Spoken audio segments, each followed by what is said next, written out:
If you're paying attention to silver, the next 2 days aren't just another market open. They're the starting gun for a chain of events years in the making. What you're about to see is a synthesis. It connects dots between political announcements in Washington, factory orders in Shanghai, and the silent strain cracks appearing in the global financial foundation. And by the end of this, you'll understand precisely why a specific, non-renewable element in the periodic table is positioned at the epicenter of it all. My name is Currency T, and this is Currency T Today. We're going deep on silver, not with hype, but with a forensic look at the converging vectors that could redefine its role in the coming months. We'll break down the immediate geopolitical trigger that's about to inject volatility into the system, the relentless industrial engine consuming physical supply, and the alarming economic indicators flashing signals we've seen before. Finally, we'll look back at history to gauge not if, but how and for how long these cycles play out. This isn't about predicting a single price point for 2026. It's about understanding the machinery of a perfect storm. And the first piece of that machinery just clicked into place on the world stage. The recent rhetoric around international trade isn't just political noise, it's a blueprint for economic fragmentation. When a major power announces sweeping tariff barriers, it does more than tax goods. It fundamentally rewires trust. It tells global supply chains to recalculate. It forces nations and corporations to pick sides. And in that recalculation, in that sudden need for strategic clarity, certain assets get a second look. The immediate reaction might be in currencies or tech stocks, but the secondary, deeper reaction is in tangible goods, and things that can't be hacked, inflated away by a central bank, or frozen by a sanction. This is where the logic of fear meets the logic of physics, and silver sits at that crossroads. Because while the trade headlines sparked the initial flight to safety, there's another more profound story that gives silver its unique thrust. A story not of fear, but of function. What most narratives miss is this duality. The crisis metal narrative is powerful, but it's only half the equation. The other half is happening in server halls, on production lines, and across solar farms. While investors are potentially moving into metals seeking shelter, entire industries are consuming them at a rate that's starting to look like a vacuum. Let's unpack the first vector, the geopolitical catalyst. History has a clear ledger. Periods of heightened tension between major powers where the rules of engagement seem to be shifting consistently drive capital into hard assets. It's not a mystery, it's a reflex. When the future of diplomatic and trade relationships becomes uncertain, the appeal of an asset with a 5,000-year resume of value storage rises. We're not facing a single storm, but convergence of them. The specific policies announced recently are essentially injecting a high-octane fear premium into the market. This premium isn't based on current consumption rates, it's based on future risk assessment. It's the market pricing in the possibility of worse to come. And as we've seen in Shanghai, where premiums for physical silver have detached from paper prices, this isn't a theoretical Western idea, it's a global physical rush. But what happens when you combine this fear-driven demand with demand that is utterly indifferent to fear? This brings us to the second and arguably more powerful vector, insatiable industrial demand. This is a story that transforms silver from a passive store of value into an actively consumed commodity. Think about the macro trends defining this decade: artificial intelligence, the green energy transition, advanced electronics. Every single one of these pillars has an unquenchable thirst for silver. It's the most conductive and reflective metal on the planet. There is no viable substitute for its role in high-efficiency solar cells, for its use in millions of electrical contacts in every data center, or in the sensors of next-generation vehicles. Industrial demand is turning silver into a consumed commodity, not just a stored one. Here's the critical nuance that changes everything. When an investor buys a silver bar and stores it, that bar remains part of the available inventory. It can be sold back tomorrow. But when a manufacturer uses silver in a solar panel, that silver is effectively gone from the market forever. Dispersed in tiny amounts, impossible to economically recover. It's a permanent drain, and this drain is accelerating at the exact same moment that new mine supply is flatlining. Major deposits are scarce, capital investment has been weak for years, and the lead time to bring a new mine online is a decade or more. We are now looking at a simple, brutal equation. Annual industrial consumption is on track to outpace total annual supply from mines and recycling. The above-ground spike pile, the buffer that has historically satisfied both investors and industry, is being drawn down. Some analysts calculate this visible buffer in terms of months, not years. This isn't speculation, it's inventory math. So you have one group buying silver because they're worried about the stability of the financial system, and another group buying it because they need to build the next generation of that system's infrastructure. They are competing for this same shrinking pile of physical metal.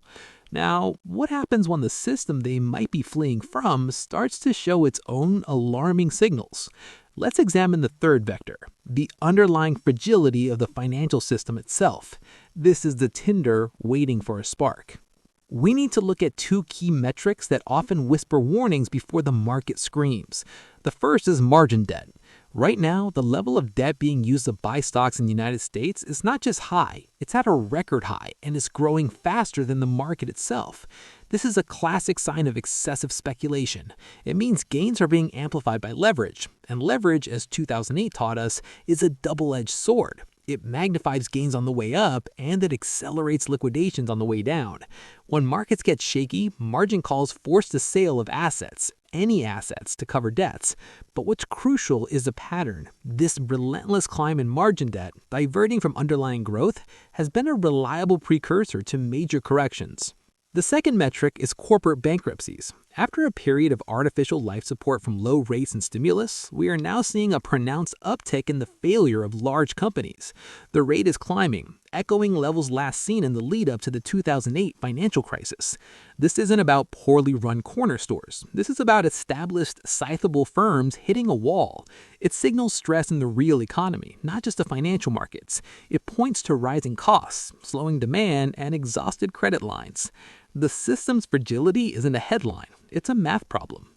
So let's connect these three vectors. Vector A, geopolitical fear, drives safe haven buying. Vector B, industrial consumption, permanently removes physical supply. Vector C, systemic fragility, increases the likelihood of a crisis event that would trigger a tidal wave of safe haven buying. They are not separate stories. They are interlocking chapters of the same larger narrative, a great reassessment of value and risk. But is this a short-term spike or something more sustained? To answer that, we must become students of history. History offers us playbooks, not prophecies, but when the present starts rhyming fiercely with the past, it pays to listen. Let's look at two definitive eras, the 1970s and the period surrounding the 2008 financial crisis. The 1970s were defined by the end of the gold standard, an oil crisis, stagflation, and a profound loss of faith in the United States dollar. The world was grappling with a new, uncertain monetary reality. In that environment, gold and silver didn't just rise, they exploded. Silver, in particular, saw a parabolic move that multiplied its value many times over. The rally didn't last a few months, it lasted a net few decades. It only ended when confidence was forcibly restored, through radically high interest rates that crushed inflation and the economy along with it. Fast forward to the 2000s. Post 9/11 uncertainty, wars in Iraq and Afghanistan, a housing bubble built on complex debt, and finally, the Great Financial Crisis. Again, as the system's cracks became canyons, precious metals embarked on a massive, multi-year bull run. Silver outperformed gold in its volatility, soaring as fear peaked and real interest rates plunged. History doesn't repeat, but it often delivers a detailed invoice. What ended these rallies? Not a minor news cycle. It took a fundamental resolution of the core fear. In the 60s, it was Volcker's harsh medicine. Post-2008, it was the perceived stabilization of the banking system and the long period of stagnant growth. The rallies didn't die from a random headline. They were terminated by a belief that the worst had passed, and the old rules were back in force. So the critical question for us today is, do you see the current geopolitical tensions, the debt supercycle, and the energy tech transition resolving quickly and cleanly? Or are these secular long-term shifts? This brings us to the final and practical segment, what to watch and how to think. The analysis is meaningless without a framework for action. I'm not here to tell you to buy or sell. My goal is to help you build a lens through which to interpret incoming information. So what are the key gauges on the dashboard? Gauge 1, the physical market spread. Don't just watch the paper price on the COMEX, watch the premium for a physical ounce of silver, especially in major markets like the US, Europe, and Asia. When the price to actually get the metal in your hand starts climbing significantly above the paper price, it's a direct signal of physical tightness and urgent demand. It means the paper market and the physical market are decoupling. That is a foundational crack. Gauge 2, central bank policy language. Listen for shifts. The moment central banks, especially the Federal Reserve, signal a definitive, aggressive return of fighting inflation with higher for longer rates, and that policy is seen as credible, it can act as a short-term headwind for metals. Conversely, any hint of losing control or a return to emergency easing would be rocket fuel. Watch real yields. Bond yields resist inflation. Rising real yields are traditionally a challenge, but falling real yields are a tailwind. Gauge 3. Industrial inventory data. Follow reports from industry groups on silver stockpiles held at exchanges and in commercial warehouses. A consistent drawdown, quarter after quarter, while industrial production forecasts remain strong, confirms the consumption thesis. It turns the narrative from a maybe into a verifiably happening. The key is to stop thinking in days and start thinking in phases. The initial geopolitical shock might create a volatility spike. The industrial story is a slow, constant pressure. A financial crisis event would be a massive, acute surge. Your perspective must match the time frame of the vectors you believe in most strongly. This also requires a mental shift. In a world chasing the next viral crypto or tech stock, silver is fundamentally boring. It's heavy. It requires security. It doesn't offer a 1000x return in a year. Its value proposition is ancient: durability, scarcity, and utility. Investing in it, or even just understanding its role, is often a bet against frictionless digital hype. It's an acknowledgement that the physical world and its constraints still matter profoundly. It's portfolio insurance with an industrial kicker. So, as we look at the clock counting down to the next market open, and the ones after that, remember you're not just watching a commodity ticker, you're watching a real-time stress test of globalization, a gauge of technological adoption, and a referendum on monetary trust. The price movement is merely the output. The inputs are what we've broken down today. To recap, we've seen how immediate geopolitical friction acts as a catalyst, igniting the fear premium fuse. We've seen how the silent, relentless engine of industrial revolution is burning through the physical supply buffer. And we've seen how the underlying financial system's leverage and stress create the kindling for a much larger fire. History shows us that when these elements combine, the resulting moves are not fleeting. They define eras. My final thought is this: don't get caught in the frenzy of any single headline. Use the framework, watch the gauges, understand whether you're positioning for a short-term volatility event or for a long-term secular reshuffling of resource allocation.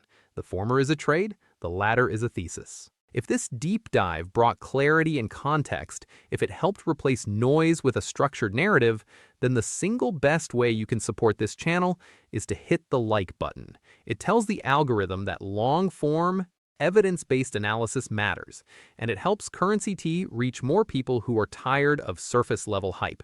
Subscribe if you haven't, and tap the bell so you don't miss our next breakdown. We're here to trace the winds of thought shaping our world, from geopolitics to markets and beyond. I've left a pinned comment below with a question I'm genuinely curious about. What's your take? Is the current situation driven more by fear or by tangible industrial scarcity? Let's have a thoughtful discussion down there. Thank you for spending your time with me. Stay sharp, stay curious, and I'll see you in the next one.